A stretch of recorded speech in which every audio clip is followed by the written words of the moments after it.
In May 1455, in the town of St Albans, the armies of the houses of York and Lancaster met in battle for the first time.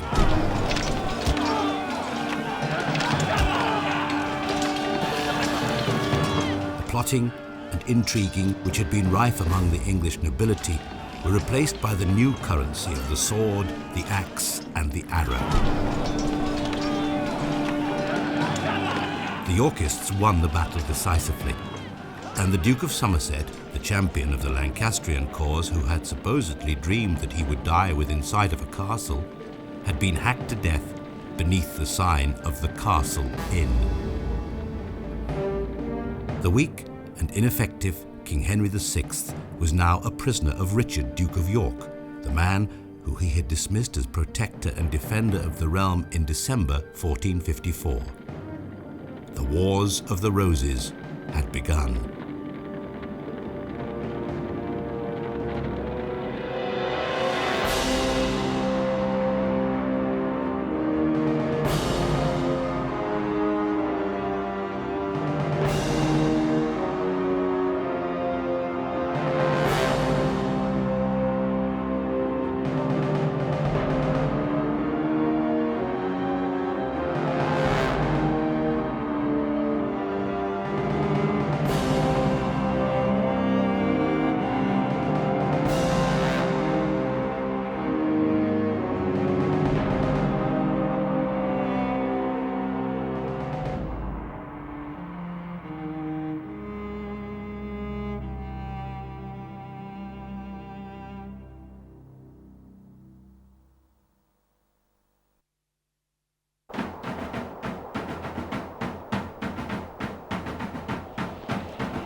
After the Battle of St Albans, in some ways, things were remarkably stable. The really important thing, as far as the Yorkists was concerned, was to reiterate their position as standing for the good of the political community at large. There were two very different reactions amongst the nobility after St Albans. For the majority, what they simply wanted was peace. They wanted to create an atmosphere of unity and loyalty around the king, and they would work with York to achieve that. But for a minority, for the sons of those who'd been killed at St Albans, for them a vendetta was underway. They wanted revenge, and although at the moment they didn't have the power to achieve that, they, in the future, would be determined to achieve their revenge.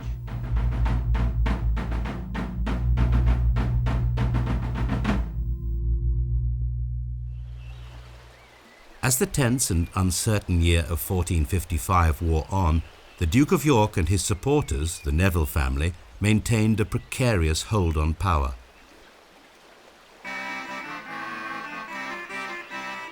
They had gone to inordinate lengths to secure a parliamentary pardon for the bloodshed at St Albans, and York knew that the only route to at least some security was to once again win recognition as protector of the realm.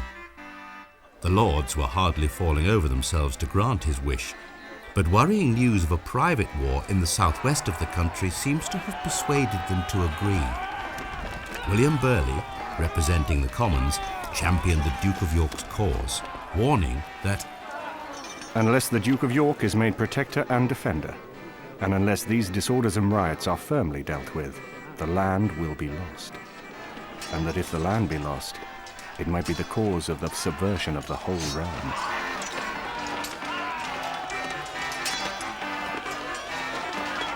The war in the southwest was actually quite a serious business, in fact. Exeter was occupied for 7 weeks by the Earl of Devon and his family, for example, and there was also a notorious murder of an elderly lawyer called Nicholas Radford, who was dragged out of his house and stabbed to death.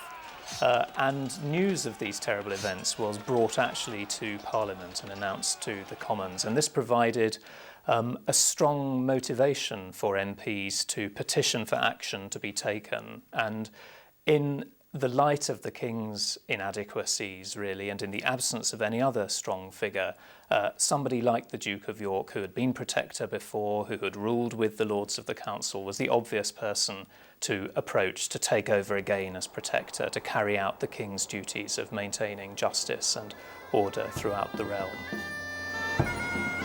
On the 19th of November 1455, the Duke of York was once again appointed as protector, and the troubles in the southwest, a long-running dispute between the Courtenay and Bombeville families, were ended. In reality, it had been a minor distraction, the importance of which had been overstated to suit the Duke of York's ambitions.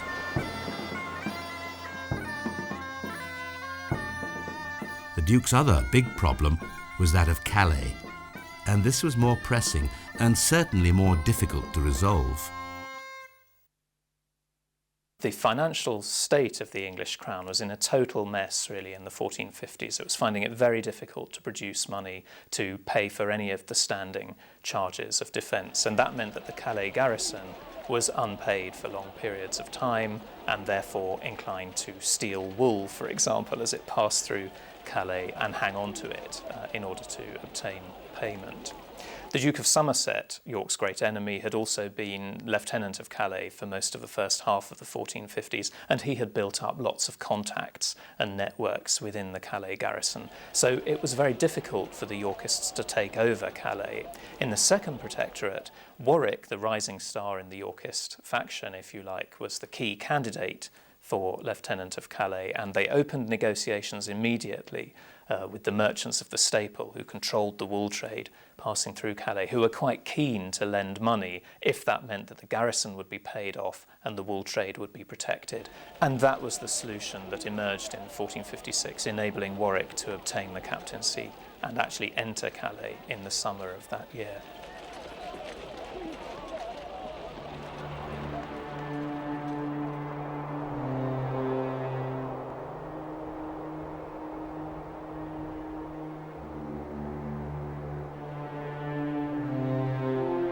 For York, the tide had turned, and there was now to be a decline in his fortunes. His second spell as protector lasted only 3 months, as King Henry returned to something approaching full health, and again relieved him of the position.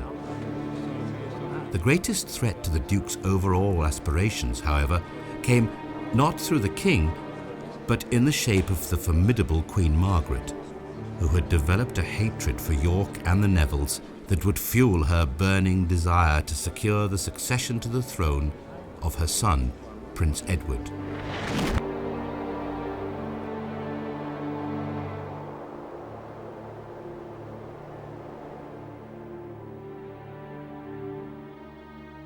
To achieve this ambition, she was determined that no man would stand in her way, least of all the Duke of York, who had already managed to diminish considerably the power of the court during his 2 protectorships.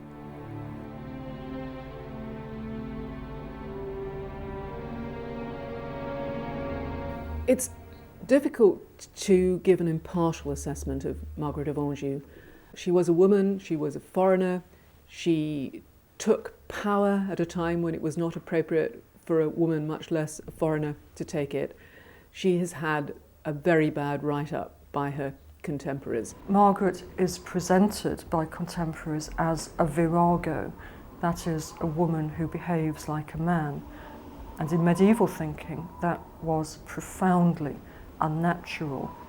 It makes it very hard now to get a clear impression of Margaret herself, because contemporary accounts instinctively conform to that stereotype of a woman who is improperly behaving as a man. And whether Margaret was genuinely as abrasive and a character as that suggests, we may never know. The Queen was determined to get the king away from London and remove him from the Duke of York's sphere of influence. After visiting a number of Lancastrian castles in the Midlands of England during the summer of 1456, she persuaded Henry to join her at Kenilworth. It was from here that she was able to oversee appointments that were very much of her choosing. These were the first steps in her campaign to destroy the Duke of York and put an end to his claim to the throne. The reason that Queen Margaret was so opposed to York is, I think, quite complex. You have to remember her background in France, where there had been extremely disruptive nobles, indeed so disruptive that it had made possible Henry V's conquest of France. So I think she had a gut feeling that any noble like York was a serious danger to the throne. And then on top of it, of course, once her son was born, there was this tigerish sense that she was going to defend his inheritance at all costs. And it's quite probable that she had decided that York was claiming the throne long before York decided that perhaps the best way was to claim the throne. To Margaret, he seemed a real threat in every sense. Despite the Queen's machinations, there was a genuine desire among all concerned not to see a repeat of the dreadful violence of St Albans. The Duke of York and the Nevilles even eventually agreed to pay compensation to the Lancastrian Percy and Clifford families. Discover the past with exclusive medieval documentaries and ad-free podcasts presented by world-renowned historians from History Hit. Watch them on your smart TV or on the go with your mobile device. Download the app now to explore everything from our series on medieval pleasures to the notorious Knights Templar, the Princes in the Tower and the Battle of Hastings. Immerse yourself in the captivating stories of this remarkable era by signing up via the link in the description.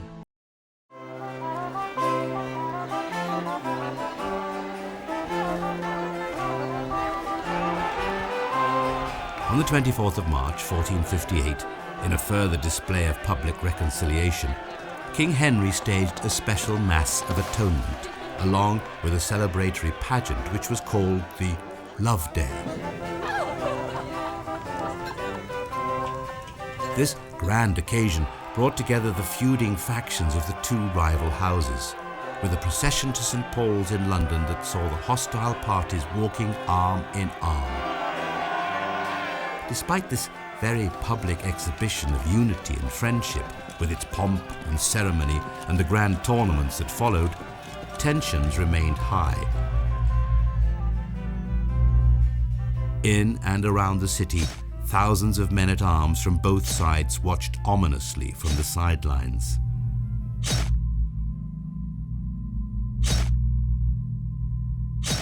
The situation of the later 1450s is a very difficult one. The king's incapacity has been more or less demonstrated now, although the lords are quite keen to gather around him, and although by and large they are quite keen to try and find unity among themselves and build a solution to the problem of governing England that works, there are also lots of forces working for division. One is the Queen and her concerns. She is quite keen to push for the interests of her son, and indeed even to work in the interests of division against these Yorkists if need be. Another interest is the Yorkists themselves, who have risen up against the government, of course, in the Battle of St Albans, who are therefore made rather vulnerable, who may well be quite keen to work with everybody else, but know that to some extent they're marked men.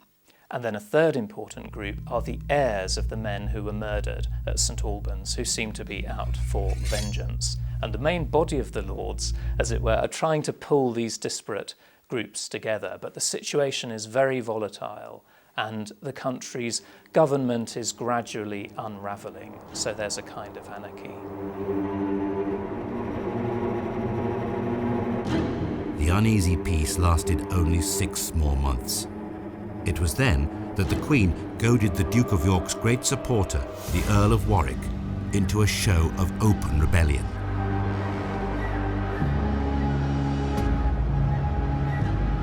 Warwick is set upon in London in 1458 by the men of the court in what seems to be an attempt to assassinate him, and he fights his way through to his barge and manages to escape back to the sea. And I think that's the last straw as far as he and his allies are concerned. Queen Margaret, sensing that her moment had arrived, seized her opportunity with both hands. She summoned the nobles to a great council at Leicester. She was also gathering military forces. And the Yorkists, not unreasonably, decided that to go to this council at Leicester would be very unwise and nasty things might happen to them there. They were, it was said, indicted for not turning up at the council. So at this point, both sides began to get their forces together, and I think this is what you can say really is the beginning of the Wars of the Roses.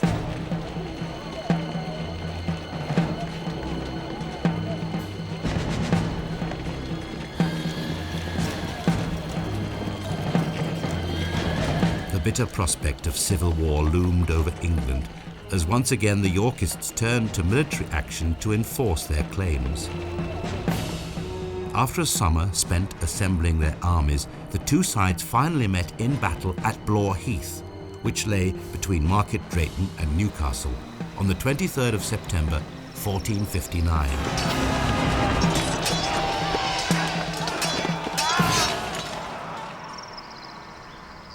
What seems to have happened in September is that the Yorkists planned to converge on Ludlow, where the Duke of York has a huge castle and where they could set up a base of operations, I suppose.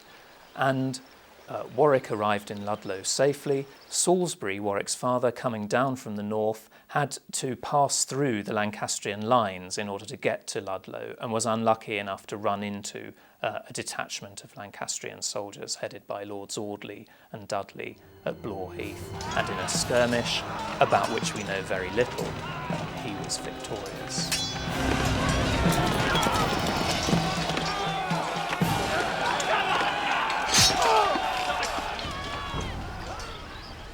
The battle was won. The Lancastrian commander, Lord Audley, amongst those cut down by Salisbury's troops. However, the strategic position after the battle was, to say the least, precarious. Furthermore, the crucial support he had been promised by the powerful Stanley family did not materialize before, during, or after the battle.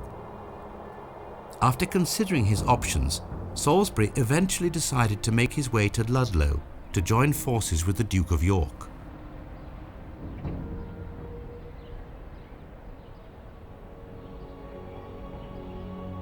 On the 12th of October, there came news to make Yorkist hearts sink. Our Lancastrian army was approaching Ludlow from the south.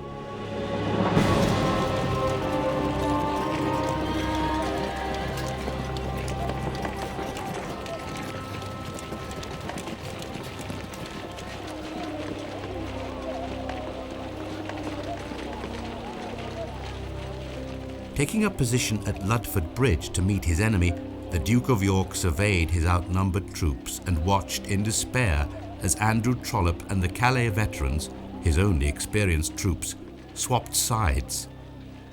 Concluding no doubt that discretion was the better part of valour, York slipped away from Ludford Bridge in the night, abandoning not only his troops, but also his wife and two youngest sons.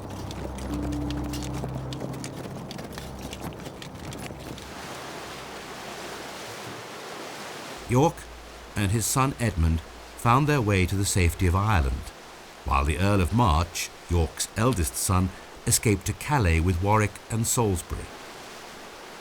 The Yorkist army crumbled away, and the victorious Lancastrian troops pillaged, looted, and raped in Ludlow, which, in truth, did little for the popularity of Henry's cause throughout the country.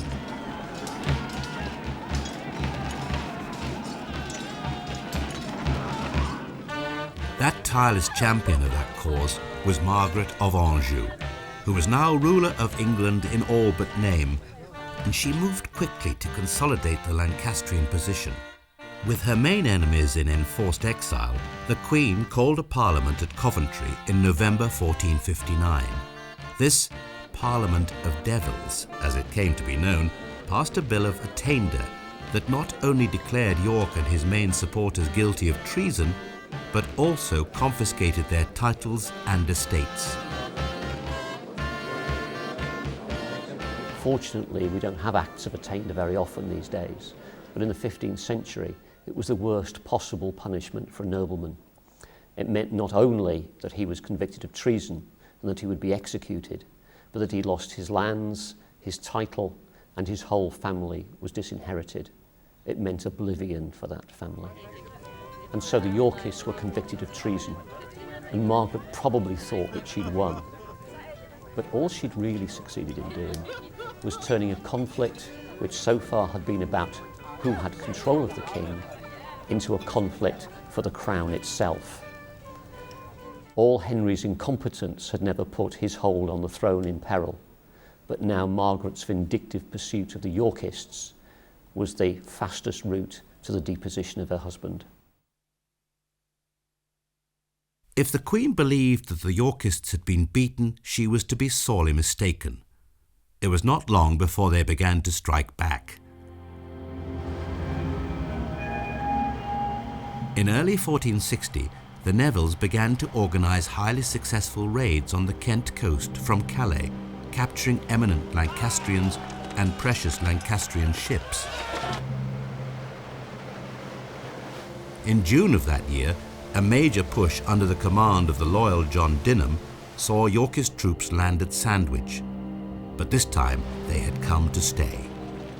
Joined by the Earls of Warwick, Salisbury and March, they advanced on London via Canterbury, gathering support as they went until they eventually entered the capital unopposed with the support of several thousand men.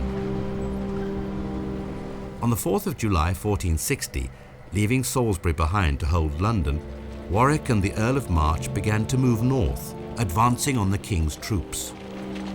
They finally met in battle 6 days later at Northampton.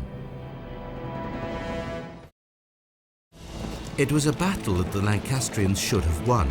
They were, after all, in a superb defensive position and with superior artillery. That they did not was down to two main reasons: the weather and that recurring factor during the Wars of the Roses, treachery. The very heavy rain that occurred in that July meant that the guns wouldn't actually fire on the day. So the Lancastrian artillery was really no use to them. And their defences behind these ramparts were also breached because Lord Grey of Ruthin, who was in the Lancastrian army, had for some reason decided to betray them and allow the Yorkists directly into the centre of the Lancastrian camp, creating mayhem and chaos.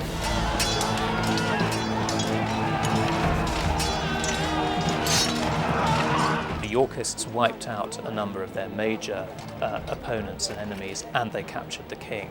Now, in many ways, capturing the king topped off the incredible series of successes that they'd enjoyed in June and July 1460. They now had established themselves as the king's true subjects and servants. They had driven out his evil advisors, or many of them. The Queen had lost quite a lot of legitimacy by being separated from the king. On the other hand, capturing the king may ironically have thwarted the Yorkist plans. They may have expected the king to be killed in the battle, which would have smoothed the way to a Yorkist succession to the throne. Now that they had the king, it would obviously be an act of treason, indeed treachery, to depose him and replace him with the Yorkists. With King Henry held prisoner in London, the Earl of Warwick took control of the government of the country, and he wasted no time appointing his family and friends to the great offices of state. However, the burning question remained: what would the next move of the Duke of York be? The Yorkists on this occasion have done exactly what they did in 1455 at St Albans. They capture the king, so now they have to make good their claims of working together under him as his true lords. And we've already seen, actually, how you couldn't rule effectively through the king. Really, the only solution to England's problems is actually to get rid of Henry. But they made no immediate move to depose Henry. They dismissed his household staff, and they took control, because if they were going to rule through Henry, then they had to control access to him. It didn't look as if Henry was to be deposed, but then York returned from Ireland and claimed the crown. In the early days of September 1460, the Duke landed near Chester and made his way on a triumphal march towards London to claim the throne. He arrived at Westminster on the 10th of October, but his reception was not quite as he had hoped. York arrived in London in full royal splendour, his sword borne upright before him, the royal banner displayed. And when he arrived at the Palace of Westminster, he stalked up to the royal throne and put his hand on the cushion. He waited for acclamation, for cries of "Long live King Richard," and there was silence.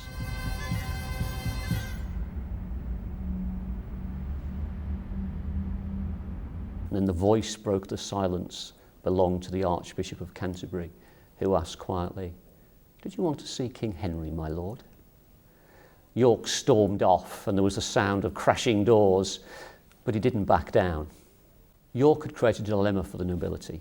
Who should they choose, Henry or York? If they chose Henry, then York would fight.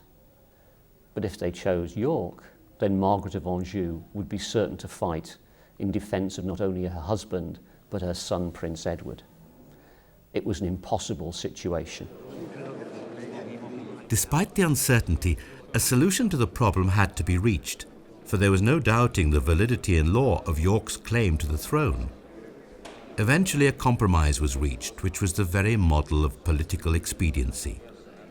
On the 24th of October, an Act of Accord was passed proclaiming York as the heir to the throne and establishing him as protector, but which saw Henry remain king.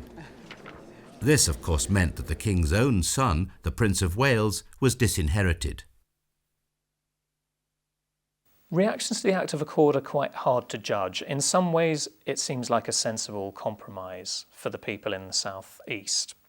On the other hand, it's clear that the Queen and the Prince and their supporters are not going to accept it, because the Queen's whole power base rests on the interests of the Prince, and the Act of Accord writes him out of the story in exactly the same way as the Treaty of Troyes of 1420 had written the French claimant to the throne out of the story. It's a very parallel document, in fact.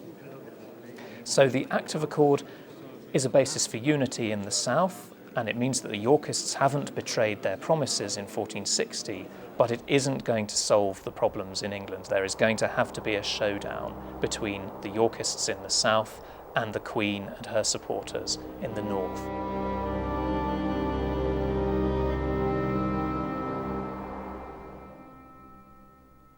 Despite her seemingly impossible position, Queen Margaret's reaction to the accord was typical and forthright. Tapping into a groundswell of support, she rallied the Lancastrian army, assembling troops in Wales under Jasper Tudor, in the southwest under the Dukes of Somerset and Devon, and in the north under the Earl of Northumberland.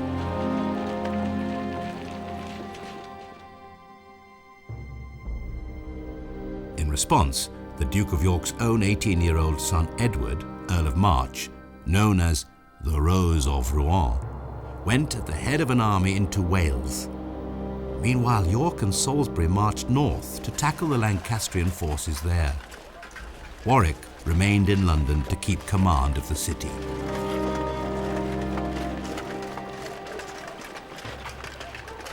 On the 21st of December, 1460, York and Salisbury arrived at Sandal Castle near Wakefield. They remained there during the Christmas festival, but by the end of the month the castle was under siege by Lancastrian troops from the north under the Dukes of Somerset and Exeter. The Yorkists were clearly outnumbered by the Lancastrian force, which made the Duke of York's fateful decision to leave the relative security of Sandal Castle and give battle in the open at Wakefield all the more baffling. It's likely that York and Salisbury made their fatal mistake in sallying out of Sandal Castle because they were short of supplies. With their enemy controlling the countryside around, they were desperately short of food and drink, and that was no way to spend New Year. But around the story of Wakefield, there are all kinds of rumours of trickery. And the most notable is that York was tricked to come out because Sir Andrew Trollope had dressed his men up in Neville livery. And York came out thinking that his own men had arrived, only to find himself at the wrong end of Trollope's spears.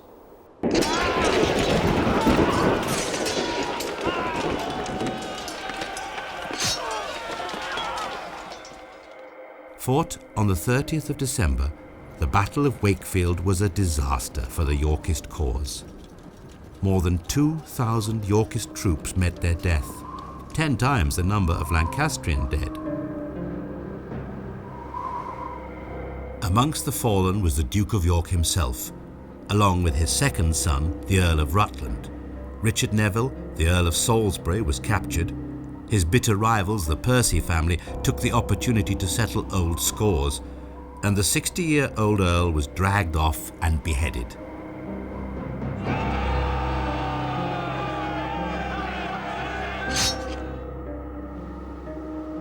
The heads of the two dead Yorkist leaders were placed on stakes and displayed over the gates of the city of York itself. In a final obscene gesture of mockery, a paper crown was placed on the Duke's decapitated head.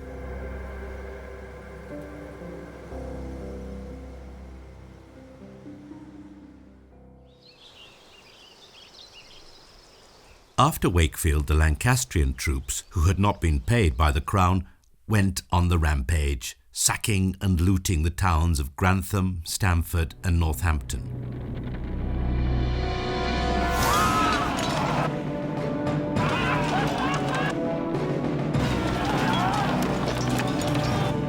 Lurid rumours of Lancastrian atrocities were rife. The Croyland Chronicle gives a chilling account of events. The Duke being thus removed from this world, the Northmen swept onwards like a whirlwind from the north, and in the impulse of their fury attempted to overrun the whole of England. At this period too, paupers and beggars flocked forth from those quarters in infinite numbers, just like so many mice rushing forth from their holes, and universally devoted themselves to spoil and rapine without regard for place or person.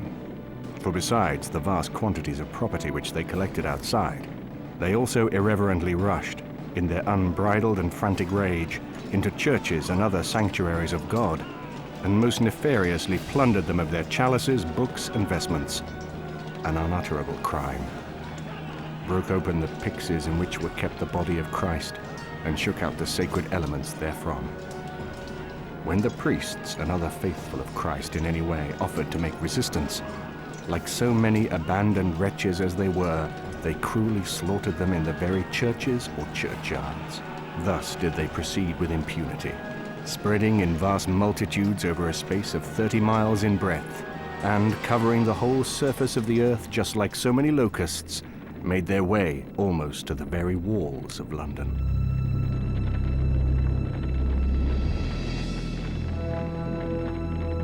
It's quite difficult to assess who really was in command of the Lancastrian forces as they came south, because most of the accounts of this were, of course, written in the period of the Yorkist kings and therefore are extremely hostile to Margaret.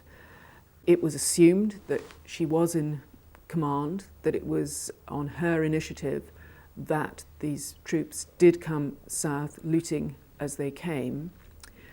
And it was, of course, the worst possible thing that could happen in a civil war, but it was the first time that that kind of behaviour really had been seen on a large scale. From the point of view of winning the hearts and minds of the country at large back to Henry VI, it was obviously a very stupid thing to do.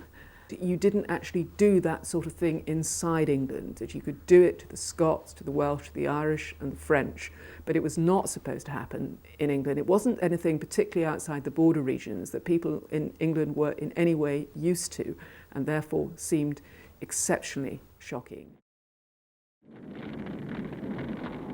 Although the defeat at Wakefield was a terrible blow to the Yorkists, all was not lost. The Earl of Warwick was still in control of London, and Edward, Earl of March, now the principal Yorkist claimant, was still with his army at Gloucester.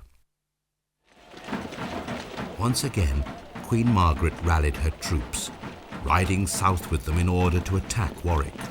Within the Lancastrian army were the Duke of Somerset, the Earl of Northumberland, and the Lords Clifford and Wells, all men who, having lost their fathers in the fighting at St Albans in 1455, had the additional motive of revenge.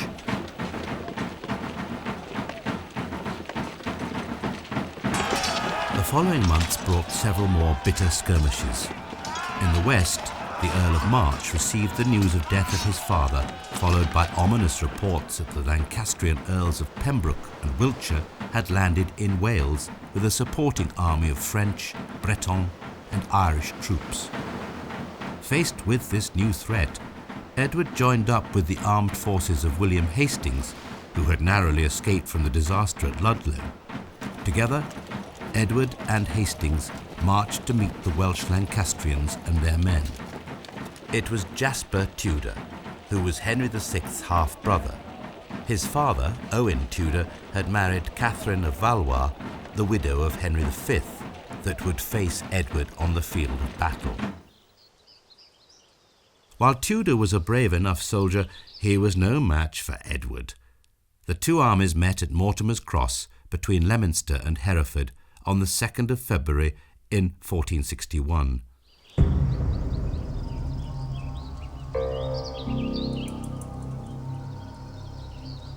It was Candlemas Day, a holy festival, and it is said that while the Yorkist camp was holding mass before the battle, 3 blazing suns appeared in the sky.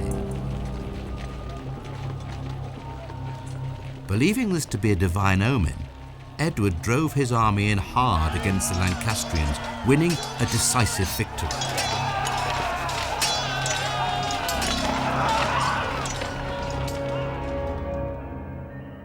To mark the triumph, Edward later incorporated a golden sunburst into his coat of arms.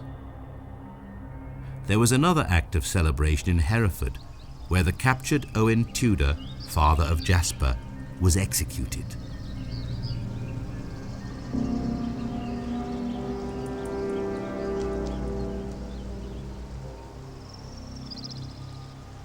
The Yorkist success at Mortimer's Cross was welcome, of course, but it paled into insignificance when compared to the disaster that befell them at the Second Battle of St Albans in February 1461. It was to that unfortunate town, the scene of the first Yorkist victory some 6 years previously, that the Earl of Warwick had marched an enormous army, with his prisoner, the unhappy King Henry, in tow, to meet the threat posed by the advancing Lancastrians. The Second Battle of St Albans all went horribly wrong for the Yorkists. It seems that a small part of the Yorkist vanguard was attacked by a much larger Lancastrian army, and the rest of the Yorkist army, headed by Warwick, failed then to engage the Lancastrians successfully, and indeed the army melted away in the face of the Lancastrian victory over the vanguard. And in the course of the rout of the Yorkist army, the king was recaptured by the Lancastrians. So it really did look for a moment as if the game was now completely up for the Yorkists. Sir Andrew Trollope was knighted. He'd killed 15 men. But in a remarkable display of mock modesty, Trollope said, "But I only killed 15 men. I was wounded early in the battle and I couldn't move. I had to wait for them to come to me." And here you can imagine him gesturing to the piles of bodies surrounding him as he finished off. "They had to come to me, but here they lie still."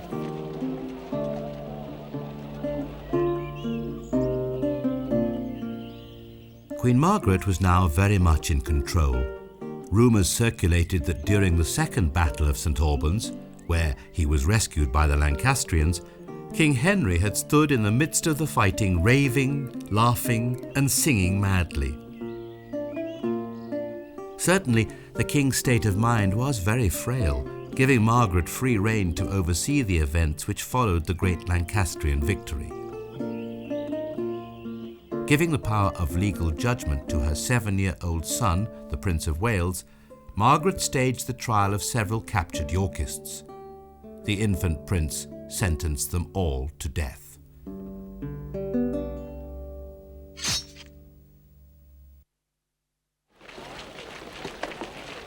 After the flight of Warwick, the road to London was clear for the King and Queen. But news of the carnage that had occurred after Ludford Bridge and Wakefield had travelled fast.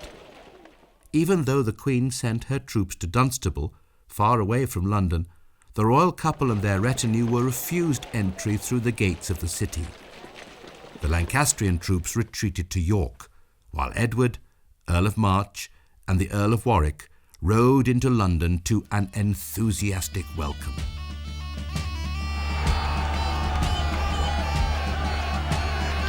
For Edward, the time had come. Yorkist fortunes had fluctuated wildly, but fate had conspired to place him in the perfect position to seize the throne of England. So it was that on the 1st of March 1461, the Bishop of Salisbury, Warwick's brother, announced that Edward would replace Henry as monarch, and 3 days later he was proclaimed King Edward IV in St. Paul's Cathedral.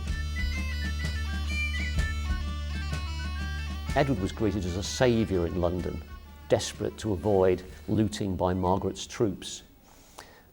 The city government had grown increasingly disenchanted with the Lancastrian regime during the 1450s, so really they had few qualms in accepting Edward as king, unlike the nobility, who still, on the whole, favoured Henry VI. The claim to the throne turned what was a civil disturbance in the reign of Henry VI into the dynastic conflict that we know as the Wars of the Roses. It was the only way for the Yorkists out of their predicament, and whether Edward IV went for the throne with a heavy heart or with a glad heart and a sense of right, we can't know, but I think he must have known what battles would lie ahead. Buoyed by financial support from the city aldermen, Edward set out to seal his accession by crushing his Lancastrian enemies in a final, climactic battle. The Lancastrian troops were still in the north of the country, desperate for food after a hard winter of foraging. The supplies taken after St. Albans were now all but gone. The Yorkists, by contrast, were in a far better position after receiving supplies from the capital, and they now prepared to pursue the Lancastrians and to bring them to battle. Edward raised troops from East Anglia through his supporter there, the Duke of Norfolk, and from the Midlands through the Earl of Warwick. Warwick's uncle, Lord Fauconberg, placed himself at the head of troops gathered from Kent and Wales, marching from London on the 11th of March. Edward himself followed on the 13th, arriving at Pontefract on the 28th of March. He was now the commander of a huge Yorkist army. The scene was now set for one of England's bloodiest battles, the Battle of Towton Field. This was the first deposition in post-conquest English history where there actually had to be a battle in which one side had to defeat the other. I mean, by this time it really was Yorkists, those on Edward's side, against Lancastrians, sort of the rump of the realm that was still prepared to fight for Henry VI and Margaret. But the sheer size of the battle and the fact that the battle had to be fought indicates that Edward had got quite a long way to go before he could make himself effective King of England. The Battle of Towton was one of the most major, if not the most major, battle of the whole Wars of the Roses. Huge Lancastrian army, huge Yorkist army, and a strong sense on the part of both armies that this was really the final showdown. On Saturday the 28th of March, a bitterly cold winter's day, the fighting began. A Lancastrian force had been sent to hold the crossing over the River Aire, which lay on the road between York and Pontefract. It was only after the most savage combat, which claimed the lives of many men on both sides, that the Lancastrians were forced to retire across the river. Both armies spent an uncomfortable night sleeping in the open, at the mercy of the elements. On the 29th of March, Palm Sunday, the Yorkist forces came face to face with the main Lancastrian army. Some 80,000 men were about to meet in mortal combat. The weather was atrocious, with snow and hail and a biting, howling wind that blew straight towards the Lancastrian lines. This unrelenting gale was to have a huge bearing on the outcome of the battle. What we think happened at the Battle of Towton was that the wind blew the Lancastrian arrows back onto their own side. And so although there were some significant Lancastrian successes in the course of the battle, a tremendous cavalry charge, a major part of their tactics, I suppose, were turned against them. The field at Towton typified the savagery of medieval battle. Men hacked desperately at one another with no quarter asked or given. The decisive moment came when Yorkist reinforcements, under the command of the Duke of Norfolk, arrived, which turned the tide of battle in the Yorkists' favour. The fighting raged well into the night, until the Lancastrians finally broke and ran, fleeing across the freezing waters of the nearby Cock Beck. The Yorkists gave chase, cutting men off and slaughtering them as they ran for safety. It is said that the Cock became choked with bodies, and that the water ran red with blood for more than 3 miles downstream.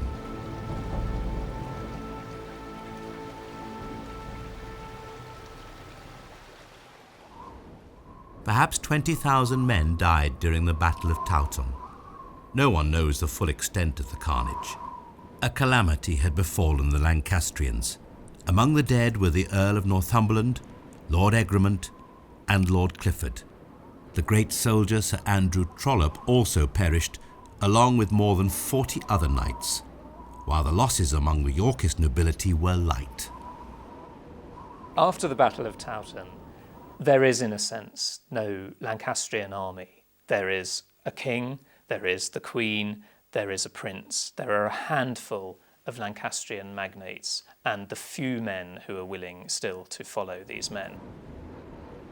The Yorkist victory at Towton was fundamental. Really, this was the last battle of Henry VI's reign. In many ways, this is the end of Henry VI's reign. Henry VI is nothing more, really, than a pretender to the throne. The Lancastrian danger is, for the time being, wiped out, but most of all, Lancastrian legitimacy is wiped out. It's now the Lancastrians who are the renegades, and the House of York, which is the legitimate and convincing claimant to the throne of England. So it's really the end of Henry VI's reign, the beginning of Edward IV's, but it's just a milestone in the ongoing conflict that is the Wars of the Roses. When news of the disastrous defeat at Towton came through, Henry VI, Queen Margaret, and the Prince of Wales all fled to the safety of Scotland, soon to be joined by the Dukes of Exeter and Somerset. Edward's victory was complete.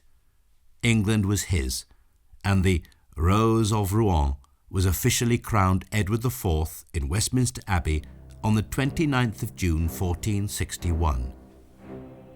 The House of York had the throne at last. But it owed everything to the support of the Earl of Warwick, a man Edward could not afford to alienate, and a man the people were now calling the Kingmaker.